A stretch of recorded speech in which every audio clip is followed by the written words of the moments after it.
মই মুখ্যমন্ত্ৰীৰ দৰে ভয়াতুৰ নহয় যে অলপ এই অভিযোগ দিলে মই দল বাগৰিম। তেওঁৰ দিনত চাওক, যেতিয়া কিবা এটা অভিযোগ আহে আছু এৰিব, কংগ্ৰেছ এৰিব, পৰৱৰ্তী দিনত বিজেপি এৰিব। হিমন্ত বিশ্ব শৰ্মা ডাঙৰীয়া অসমৰ ৰাইজক চিনি পোৱা নাই, অসমৰ ৰাইজক যে বিবেক আছে সেইখিনি কথা তেওঁ চিনি পোৱা নাই। মুখ্যমন্ত্রী আমাকে চেনেন না, আমি মুখ্যমন্ত্রীর মতো ভয়তুর নই, সামান্য অভিযোগেই দল ছেড়ে দেওয়ার মানুষ আমি নই। এসআইটি রিপোর্ট ইস্যুতে মুখ্যমন্ত্রী ডক্টর হিমন্ত বিশ্ব শর্মার উদ্দেশ্যে এই ভাষাতেই পাল্টা মন্তব্য করলেন প্রদেশ কংগ্রেস সভাপতি তথা সাংসদ গৌরব গগৈ। মই মুখ্যমন্ত্ৰীৰ দৰে ভয়াতুৰ নহয় যে অলপ এই অভিযোগ দিলে মই দল বাগৰিম। তিনি প্রশ্ন তুলেন, 10 সেপ্টেম্বরের এসআইটি রিপোর্ট কোথায় গেল, নাকি সেই পুরনো রিপোর্টই নতুন করে কিছু সংযোজন করে আগামী 8 ফেব্রুয়ারি প্রকাশ করা হবে? গৌরব গগৈ আরো বলেন, অভিযোগ উঠলেই দল পরিবর্তনের অভ্যাস মুখ্যমন্ত্রী রয়েছে এমন দাবি করে তিনি অতীতের রাজনৈতিক পর্বগুলোর কথাও তুলে ধরেন।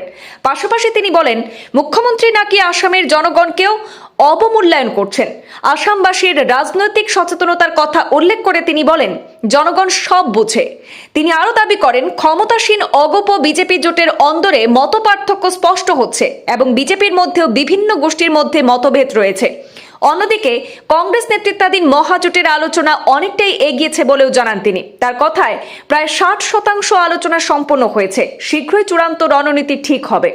প্রসঙ্গত, পাকিস্তানের সঙ্গে যোগাযোগ সংক্রান্ত অভিযোগ ঘিরে মুখ্যমন্ত্রী এসআইটির মাধ্যমে একটি তদন্ত করিয়েছিলেন এবং সেই প্রতিবেদন প্রকাশের কথা ছিল গত বছরের 10 সেপ্টেম্বর, কিন্তু তা প্রকাশ করা হয়নি।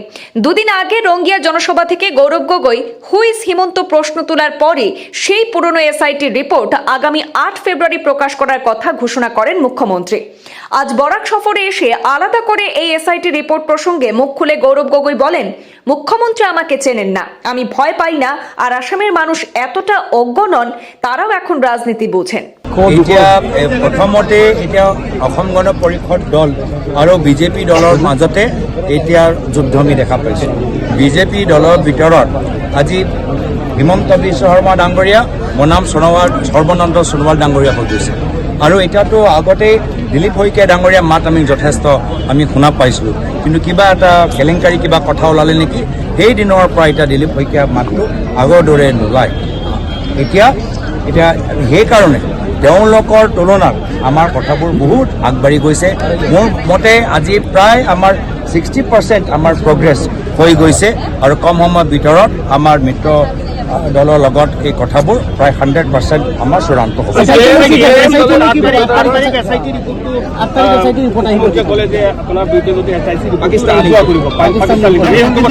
কোনটো এছআইটি? মানে 10 ফেব্ৰুৱাৰী 10 ছেপ্টেম্বৰ এছআইটি ৰিপৰ্ট নে বেলেগ এছআইটি ৰিপৰ্ট? 10 ছেপ্টেম্বৰ 10 ছেপ্টেম্বৰ ৰিপৰ্টটো ক'ত গ'ল? না 10 ছেপ্টেম্বৰ ৰিপৰ্টটো ক'ত গ'ল? এই 10 ছেপ্টেম্বৰ ৰিপৰ্টটো ক'ত গ'ল?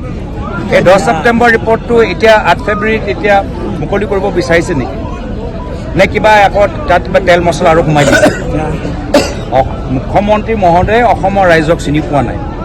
মুখ্যমন্ত্ৰীয়ে ভাবে যে অসমৰ ৰাইজৰ বিবেক নাই, মুখ্যমন্ত্ৰীয়ে ভাবে যে অসমৰ ৰাইজক ৰাজনৈতিক জ্ঞান নাই, কিন্তু অসমৰ ৰাইজে চব কথা জানে। মুখ্যমন্ত্ৰী মোক চিনি পোৱা নাই।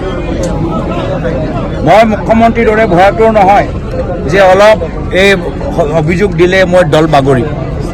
তেওঁৰ দিনত চাওক, যেতিয়া কিবা এটা অভিযোগ আহে আছু এৰিব, কংগ্ৰেছ এৰিব, পৰৱৰ্তী দিনত বিজেপি এৰিব।